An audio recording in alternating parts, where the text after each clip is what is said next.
You need to buy stock in these guys before it's too late.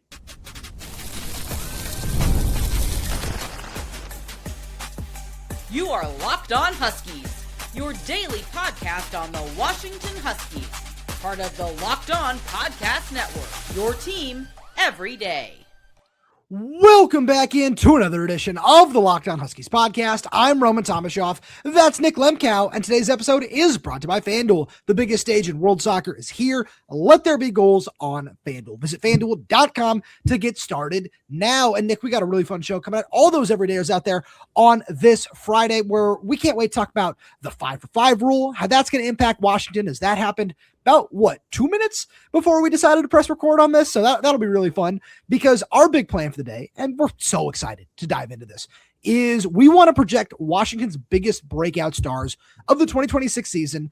And you and I went about this very differently. Can't wait to talk a little bit more about our thought processes here, because when I think about Washington's biggest breakout stars and the guys that I want to buy stock in right now, when I look around the country, John Mills stock is still somehow shockingly dirt cheap. And this is something where my thought process with a lot of this was, this is a guy coming off a freshman All-American season who was just straight up dominant whenever he was on the field. And we had our good buddy Landen Hatchett, former Penn State offensive lineman, who does a tremendous job breaking down O-line film and everything like that on the show last month.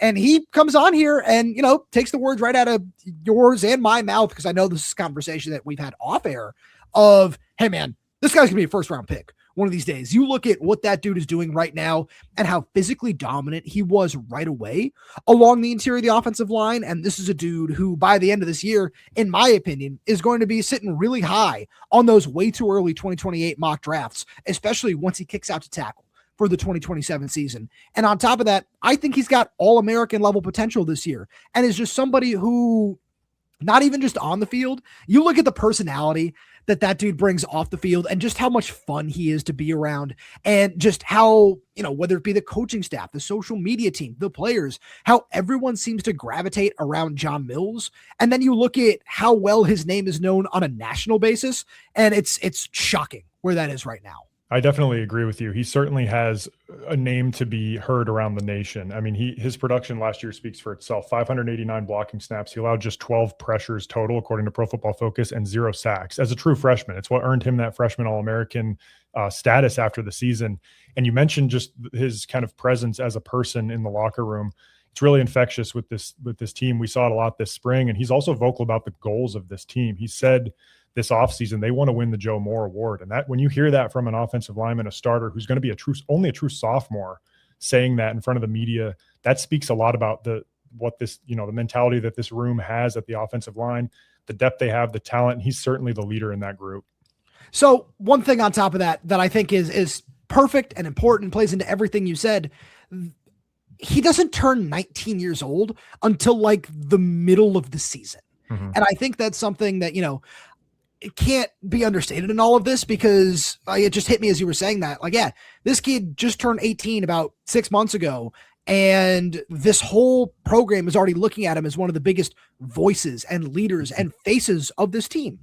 Yeah, that's what Jedd Fisch said in I think it was the spring press conference that we had before spring practice started. It was like, who besides Damon Williams is the voice of this room? And he mentioned John Mills. And that says a lot about a guy who's not even 19 yet, true sophomore. Well, he's technically just finished up his freshman year at school. Now he's going into his sophomore year as a player. It speaks a lot when you can speak about a true sophomore in that way, the way that Jedd Fisch does. Nick, who's your first guy? So my number one to buy stock in is going to be Darin Conley in the defensive line. And I went about this a little differently in terms of more of a local look.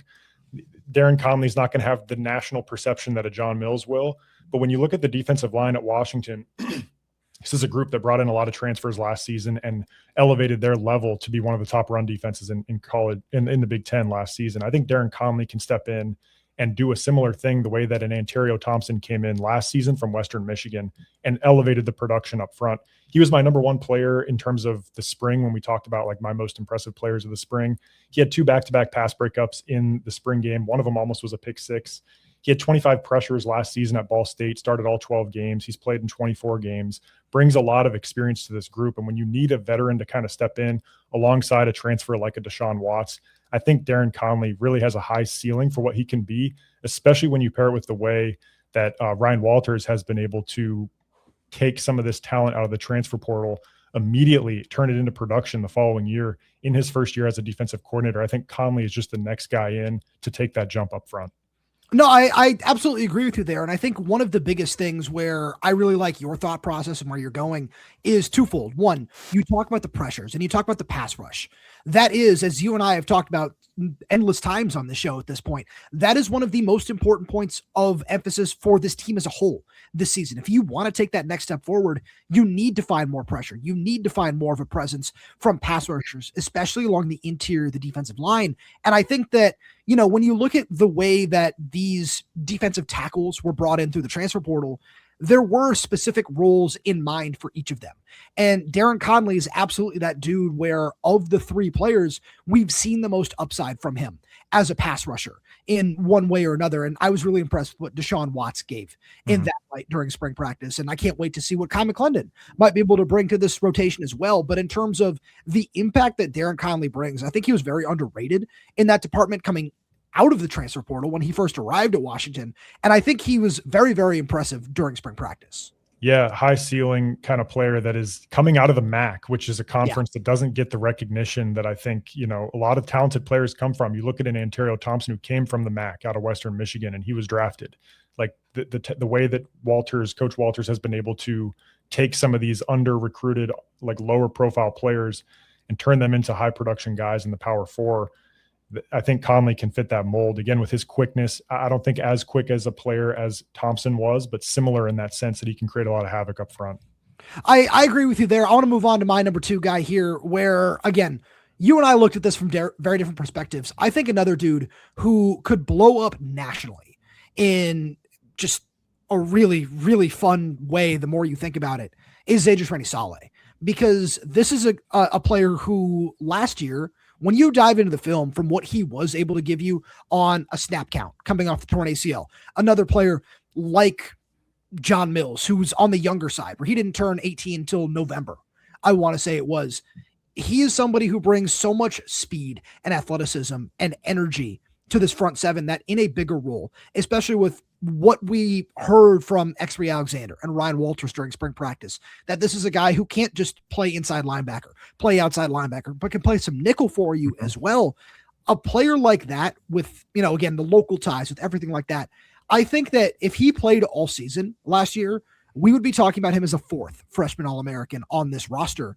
So when I look at the versatility and the skill set that he brings to this front seven, I think that Zaydrius Rainey-Sale is just, you know, even if you take all of that away and how he fits specifically into this scheme, is one of the players with, I would say, the 5-10 highest ceilings on this roster as a whole. Like, he does have that level of talent, and we just didn't get to see all of it last year. And, you know, even if you want to discount that part and say, well, this is still a young guy in one of the more talented linebacker rooms in the nation, this is a dude where when we asked about him last spring and last fall, when he wasn't able to practice, the first thing out of every single person's mouth talking about him wasn't even those physical traits and those things that he brings to the field. It was how well he already understood the defense and all the mental reps that he was getting in, and how well he fit into all of those things without ever even taking a snap. Mm-hmm. Yeah, he was able to learn a lot while injured and rehabbing from that injury to be able to step in that Rutgers game. He only played 16 snaps, I think, in his first game back on that Friday night against Rutgers, but he was able to elevate. I'm looking at his numbers here on Pro Football Focus. He ended up playing 57 snaps in that Purdue game later in the year, had the interception, had the big game against Illinois, pass break up there, 27 snaps. You just saw this progressive increase throughout the year of his playing time. And I think it really translated. You look at his athleticism and versatility, the way you mentioned he's able to go out and play in that nickel when they maybe do kind of a 3 linebacker look that Ryan Walters is going to get creative and do, because there's just so many talented players in this linebacker position. I'm looking at the PFF numbers here, and he did line up in the slot 38 times in coverage last season on his 250 some snaps on the year. So he has experience there in the game, and we saw it a lot this spring. I think that's certainly an area where his talent can be translated to more of a bigger role on this defense than just a traditional linebacker. Nick, on the other side of the break, we'll get into your number 2 guy.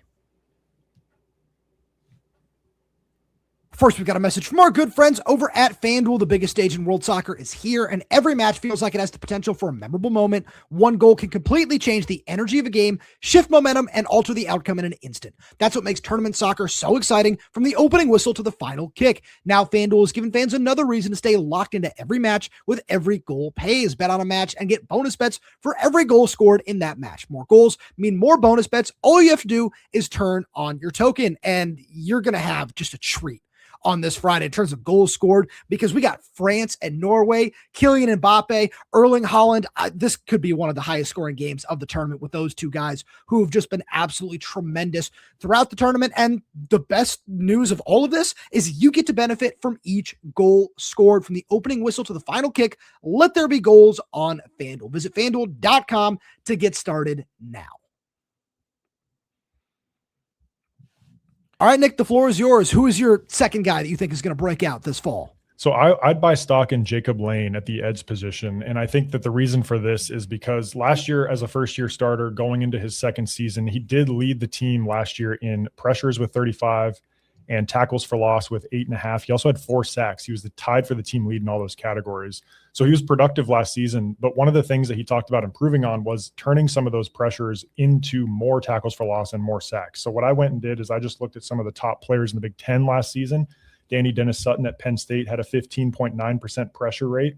He had 12 tackles for loss and 8.5 sacks. For comparison, Jacob Lane had a 14.5% pressure rate. So kind of right in that same threshold, but he only had the 8.5 tackles for loss and 4 sacks. So you want to see some of that translate to more plays in the backfield. I think that's something where he knows he needs to grow because he has that pressure number. He's getting that pressure rate that you want to see from an edge player in this defense. But in the Big Ten, you need to convert those into tackles for loss, into sacks. I think if you want to be among the top echelon, Caden Curry is another guy I looked at, one of the top edge rushers last season for Ohio State. He had 15% pressure rate. He had 16.5 tackles for loss and double-digit sacks with 11. So there is certainly a step to be made when you're getting these pressures. If you're Jacob Lane, you can see it with some of these top guys in the conference last season. I think Jacob Lane knows that. Now he's a veteran. He's coming into his second year as a starter now. He was a first-year starter last year, and he knows what he needs to work on. He talked about it this spring. I think that right there is why you can see a clear step forward for him that can be made going into 2026, which is why I think it's a good time to buy stock in him. So I think that one other thing that really helps a lot of this out is you talk about that pressure rate and converting those pressures into tackles for losses, into sacks. I think that the fact that when we look at this defensive line, it's just so much deeper than it was a year ago. Like one guy who I'm sure we need to give a quick shout out to here that can really help a lot of this out is Alinius Davis, right? Where that's just another one of these guys on the interior that could certainly step into a bigger role that I'm just going to throw out right now as my honorable mention, because I think that's another guy that you need to buy stock in for this fall. And the fact that you can look at him and your number one guy, Darin Conley, along with the other defensive tackle transfer names that we mentioned, plus some of these true freshmen, whether it be a Ramzak Fruin, a JD Hill, a Derek Coleman-Brusa, T.I. Mukais, whoever you want to say, and then a Logan George or whoever else might step up on the edge, Russell Davis, Isaiah Ward. If you can find a way to get more production from some of those other guys, what Jacob Lane is showing in these numbers that you're talking about, I think that all of those things will play together really well and are exactly what you were kind of hoping to see from this defensive front last year, but it didn't really happen for one reason or another. Yeah, injuries certainly played a part of that, with Isaiah Ward missing time, Russell Davis missing the entire year, Devin Hyde being another one of those guys who you certainly hope can step into a bigger role too.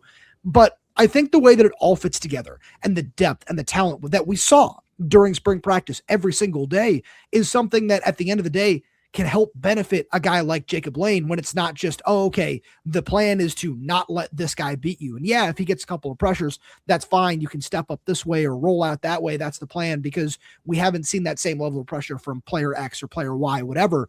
I don't know if that's going to be the case this fall. Yeah, and yet it was still one of the best run defenses last season. You mentioned kind of the injuries that it had to deal with last year on the edge, and it was still a really high-producing run defense. Now it needs to translate into some of those pressures like you mentioned. I think they're going to get some support with that, especially with some of these younger guys coming in who are certainly talented. It's a little bit of an area of concern for me outside of Isaiah Ward and Jacob Lane, who's going to be that guy that really steps up, because we haven't really seen that yet. You bring in a guy like Logan George from Ohio State. You want to see him kind of progress as well, but he didn't play last season. So it's really a question mark, but that's why I think Jacob Lane is kind of ready to lead that group. And I think he's certainly shown the kind of, pressure statistics that you want to see. It's just got to translate into those stops behind the line of scrimmage. Absolutely. And that's one of the reasons that we can sit here and list off all these names. And that's one thing. I just think that we weren't able to have the same conversation in terms of the depth last season, right? I think that's the biggest thing, where when you look at the defensive line from last season, where guys like Logan Sagapolu, Simone Pepa, it was okay. We've seen X or Y, but these guys are big, stout run defenders who can take up two gaps, can help you here, can help you there, but they don't necessarily bring that same juice of getting after the passer like you would have hoped, where we saw that from Simone Pepa in 2022 at Utah, but he wasn't able to regain that form after some injuries and some other things like that throughout his career. I don't know if that's going to be the case this fall. And that's why I really like this pick by you from Jacob Lane, because this is just one of those guys where if you are able to figure that out, and it doesn't necessarily need to be, you go from 11th, 12th this past year in the Big Ten with 24 sacks to top 3, right? But if you make that marginal step forward, it's because all of these guys are doing their jobs and playing their roles in a cohesive way that you want to be able to continue to see, which is something that we've talked about a lot in terms of this group as a whole. And one of the reasons it's come together the way that it has is all of these guys have eligibility remaining for the 2027 season, especially after this 5-for-5 thing. So there are so many different ways that you can find ways to put this defensive line together and find marginally more production, which in the end could help you take a big step forward. So that being said, let's move on to my number 3 guy, where I want to go Dylan Robinson here for a lot of these same reasons that I talked about John Mills and Zaydrius Rainey-Sale. This is another dude who I was so impressed with. And especially, this is something we've heard from the coaching staff. We've talked about it on the show, where you think about guys that could really make a name for themselves on a national level this year, Dylan Robinson has to be right up there. And it goes so far beyond all of the normal things that we've talked about. Normal, which is a weird thing to say with this, where it's, 6'3", 210 pounds. The coaching staff saying, hey, this is a dude who has first round traits. But you look at everything that he did last fall as a true freshman and what he was able to already just pick up and comprehend after being a June enrollee and having to go out there and start against some of the most high-powered passing offenses in this conference, in Ohio State, in Oregon. And yeah, he got beat. There's no way around saying that. He got beat by Jeremiah Smith and some perfect throws from Dante Moore at the end of the year too. Those things are going to happen to corners no matter if you're a true freshman or a senior. That's just part of this. But you think about those traits and that step forward that he's going to continue to take mentally and physically when it comes to refining his technique and different things like that. I think that Dylan Robinson is somebody by the end of the year, a lot like John Mills and Zaydrius Rainey-Sale, we're going to see more from a national perspective being like, oh, wait, hold on. No, this guy's already started how many games at Washington? And he looks like that. And he's that level of athlete. Yeah, no, that's somebody who the NFL is going to want to take a very close look at. Certainly. I mean, he stepped in against the best player in college football, Jeremiah Smith, played 61 snaps against Ohio State, was targeted 3 times and gave up 3 receptions in that game, according to PFF. So, I mean, immediately thrown into the fire. But the biggest thing for me with him is what we saw this spring. I think he took a step forward mentally. He talked about that. You kind of mentioned it.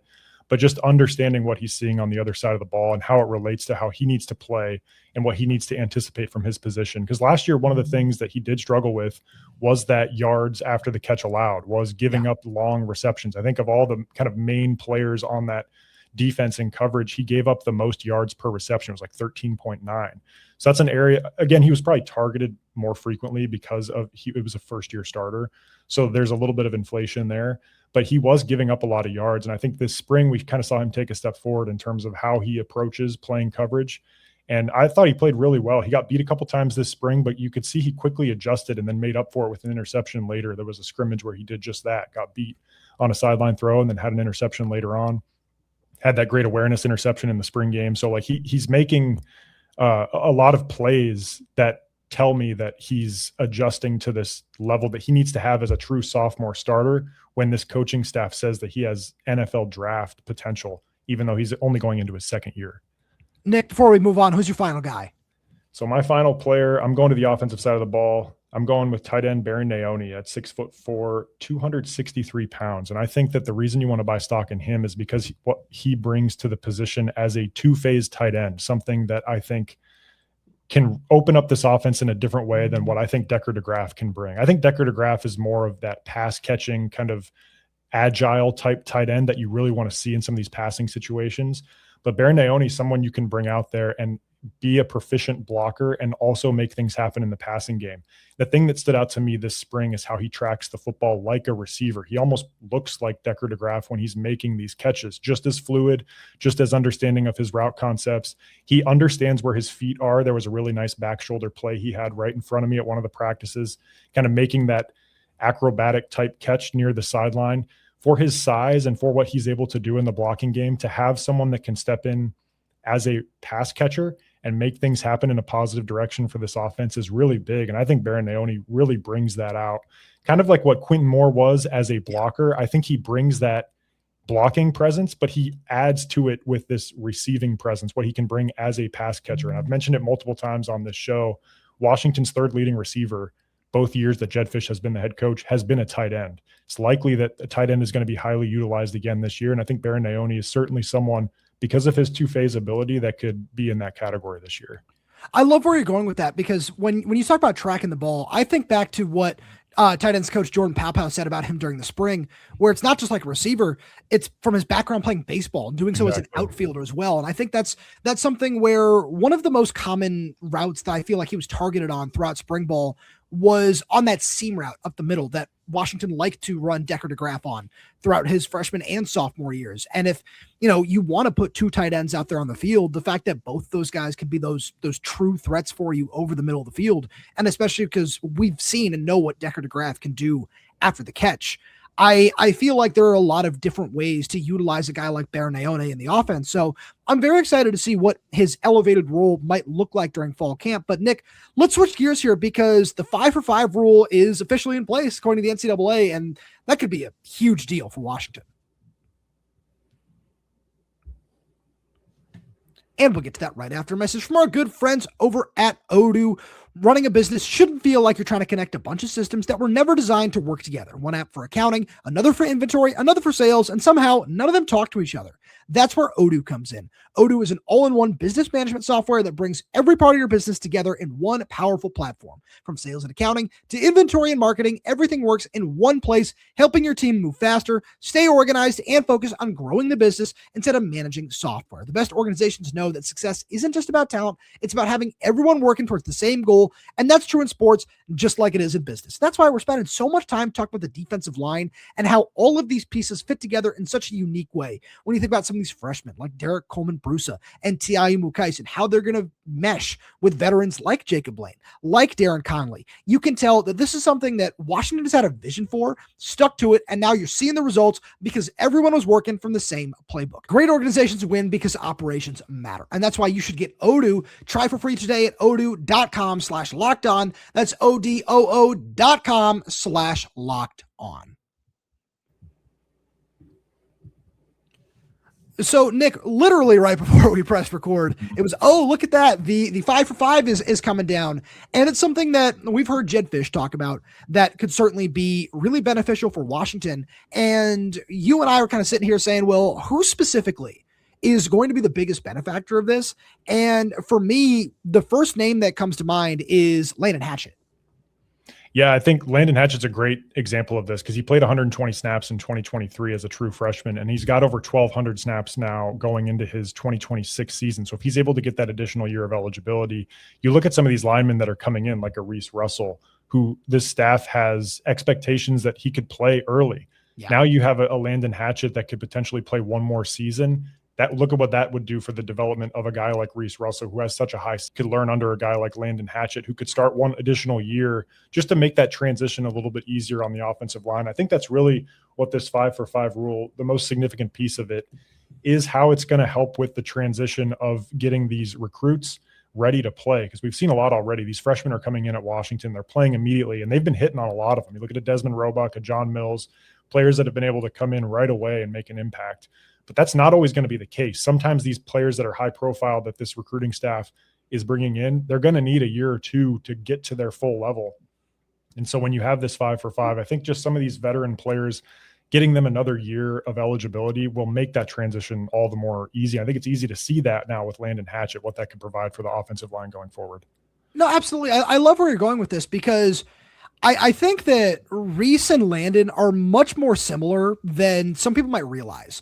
Because for someone like Landen, I remember when he got here in 2023, the expectation was that, yeah, this dude is big, he's strong, he certainly has everything you need to be able to play right away.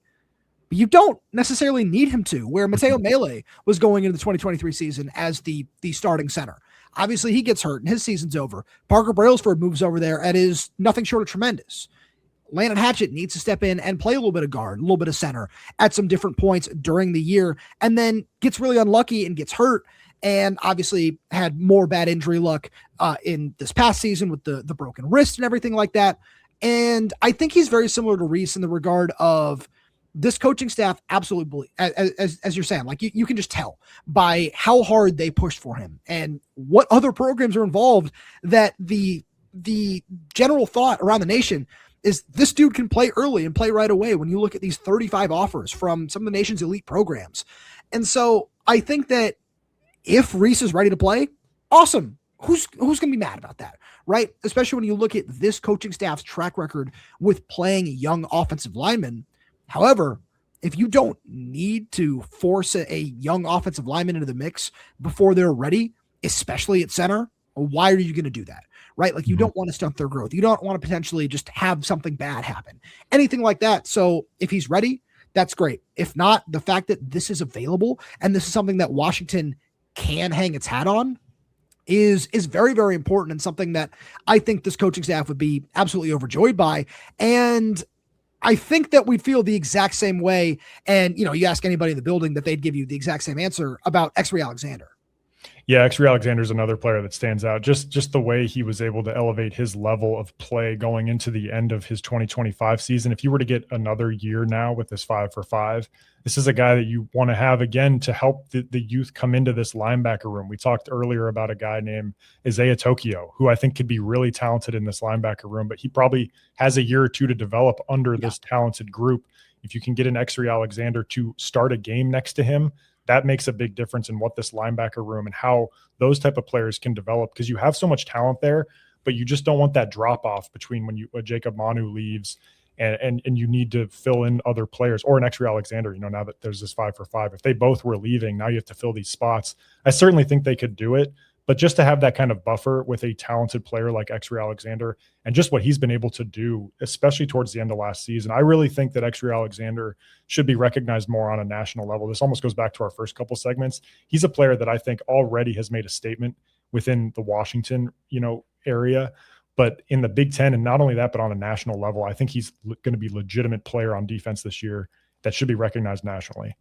I couldn't agree more. And I love your point about the staggering of growth and development here, because since this is Jacob Manu's 5th year, like he's going to be off the NFL no matter what following this season. But now that you have Xe'ree Alexander, it's that growth, right? Of all of a sudden you can, I remember we were saying this at practices throughout last summer and last spring and last fall of, hey, pointing at Ryland Dillard-Allen and Alex McLaughlin saying that's your 2026 starting safety duo right there. Now we can have that same conversation in 2027 at not just safety, which we'll get to in a minute, but at linebacker of Xe'ree and Zaydrius Rainey-Sale. And then if Budal Ukta, who now all of a sudden you can be a little bit more patient with in terms of recovering from his torn ACL, if need be.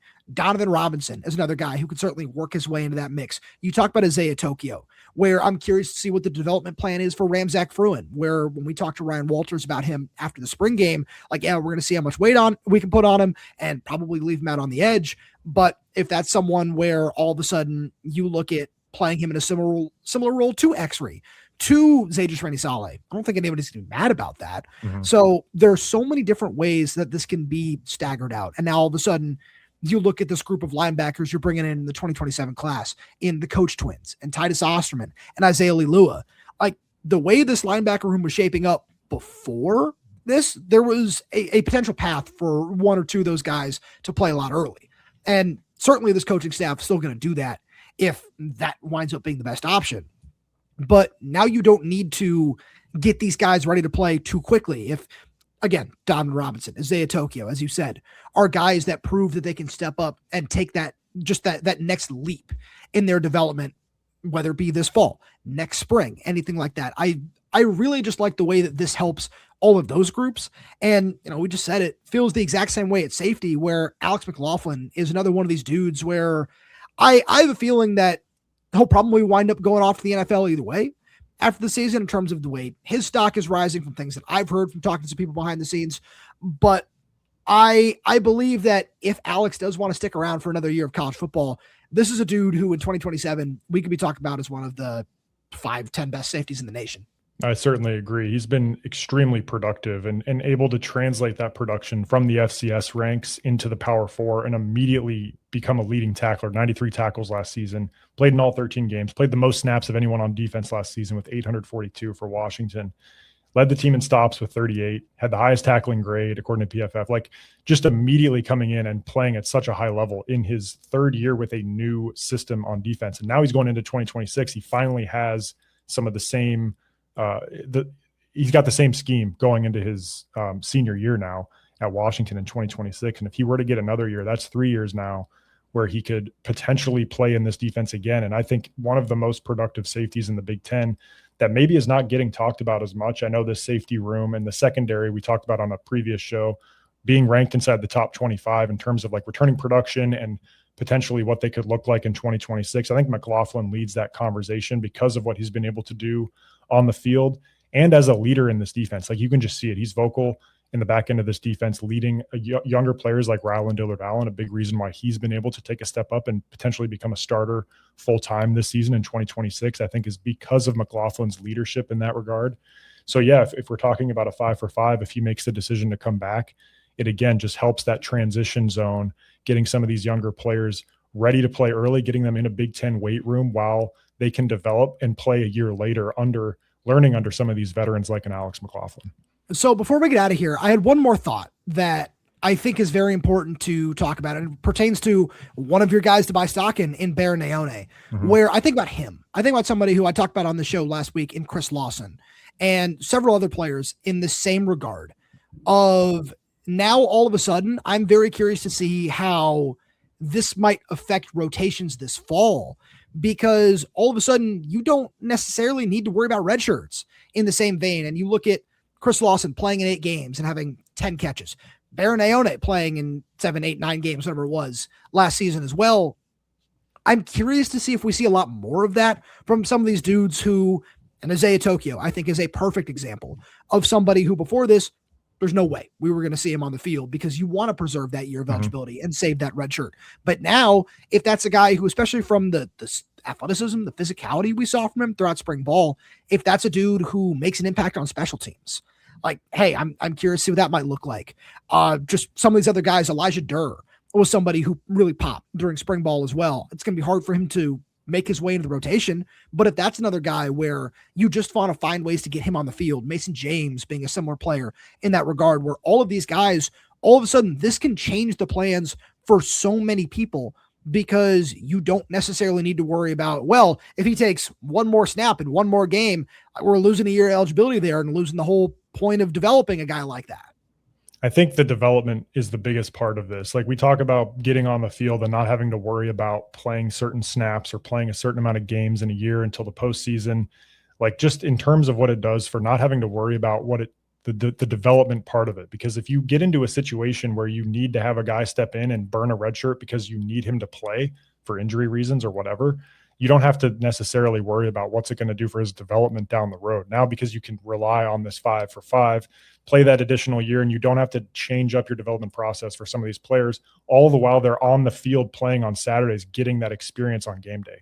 So I think it's a really big deal, not just in terms of like what it looks like on the field for these players on Saturdays, but just in the development. I mean, we spoke about it for basically every position on the defensive side of the ball, what it can do, just getting these guys ready to play and keeping them on track to play to their ceiling as this coaching staff wants to see. Nick, as always, thank you so much for being here. Thank to all you everyday's out there for tuning in. We really do appreciate it. If you like what we have to offer here on Locked On Huskies, please make sure to subscribe wherever you get your podcast, whether that's YouTube, Spotify, Apple Music, Amazon Music. We're there. We're everywhere. We're updating this channel with new content every single day. So please make sure to click that like button, click that little bell, so you never miss when we post a new show. Plus, if you have any questions, comments, concerns, drop them right down below in the comment section. And if you're audio only, please give us a 5-star review, as it does help us out a lot. Thank you so much for tuning in, and we'll talk to you on Monday.